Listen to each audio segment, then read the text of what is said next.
Exodus chapter 22 from the New King James Version. Responsibility for property. If a man steals an ox or a sheep and slaughters it or sells it, he shall restore 5 oxen for an ox and 4 sheep for a sheep. If the thief is found breaking in and he is struck so that he dies, there shall be no guilt for his bloodshed. If the sun has risen on him, there shall be guilt for his bloodshed.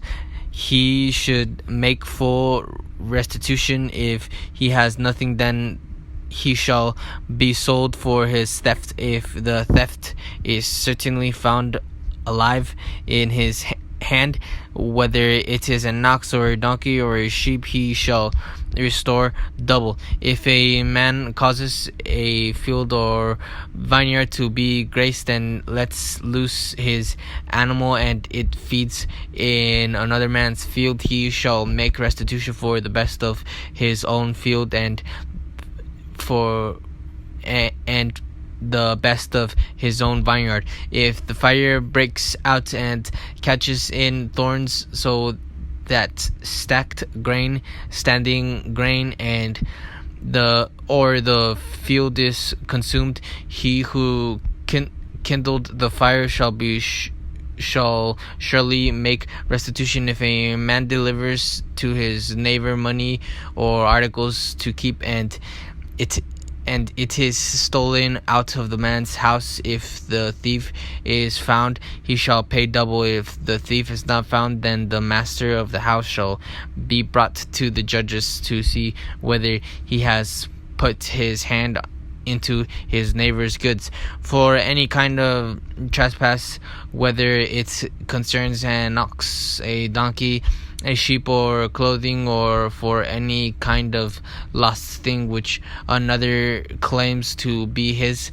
the cause of both parties shall come before the judges, and whomever the judges condemn shall pay double to his neighbor. If a man delivers to his neighbor a donkey, an ox, a sheep, or any animal to keep, and it dies, is hurt, or driven away, no one seeing it, then an oath of the Lord shall be between them both, that he has not put his hand into his neighbor's goods, and the owner of it shall accept that, and he shall not make it good. But if in fact it is stolen from him, he shall make restitution to the owner of it.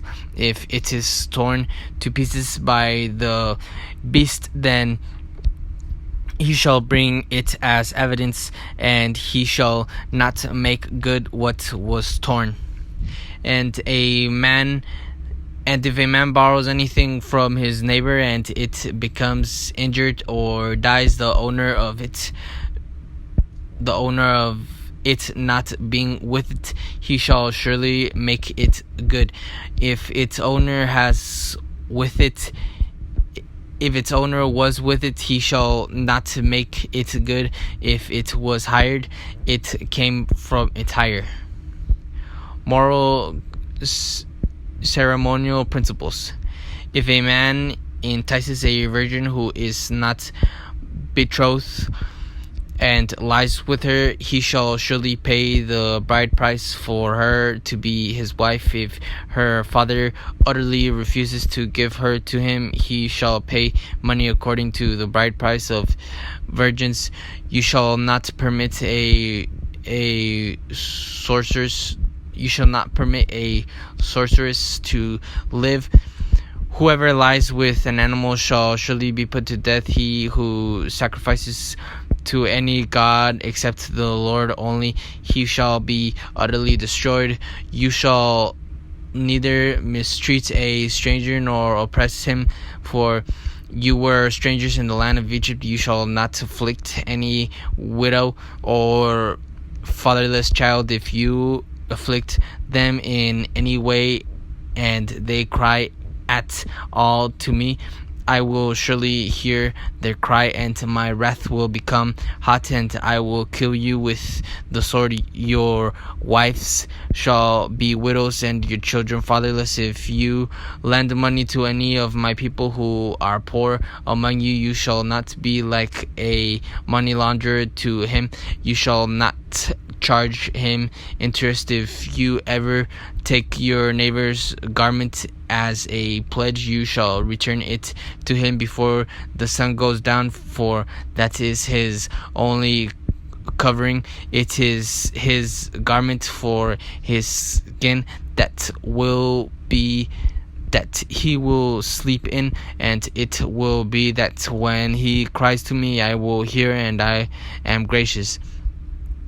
You shall not revile God, nor curse a ruler of your people. You shall not delay to offer the first of your ripe produce and your juices. The firstborn of your sons you shall give to me. Likewise you shall do with your oxen and your sheep. It shall be with its mother 7 days, and 7 days. On the 8th day you shall give it to me, and you shall be holy men to me. You shall not eat meat torn by beasts in the field. You shall throw it to the dogs.